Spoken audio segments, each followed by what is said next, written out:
नमस्कार, मी शिवाजी बाळासाहेब जाधव.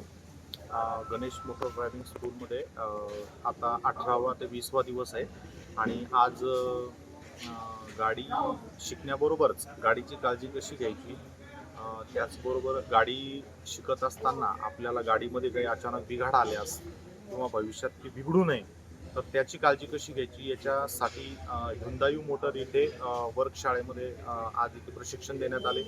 आणि याच्यामध्ये अचानक गाडी चालू असताना काही प्रॉब्लेम आला तर काय काय चेक करायचं. तर सरांनी सांगितलं की बॅटरी चेक करायची, फ्यूल चेक करायचं, ऑइल लेवल चेक करायचं. ते स्वतः प्रात्यक्षिक देऊन त्यांनी आम्हाला ऑइल लेवल कशी चेक करायची ते सांगितलेलं आहे. त्यानंतर बऱ्याचशा इंटरनल गोष्टी आम्हाला त्यांनी व्यवस्थित समजावून सांगितल्या.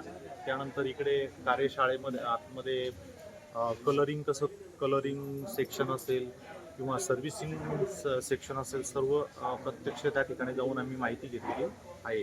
व्हील अलाइनमेंट कशी करायची, त्याचबरोबर तुमची याची प्रत्येक गोष्टीची जी टाईम बाउंडिंग त्यांनी दिलेला आहे, 10,000 किलोमीटर, 20,000 किलोमीटर, तो आम्हाला समजून सांगितलेला आहे, जेणेकरून भविष्यामध्ये कुठलाही अपघात आपल्या गाडीचा होणार नाही.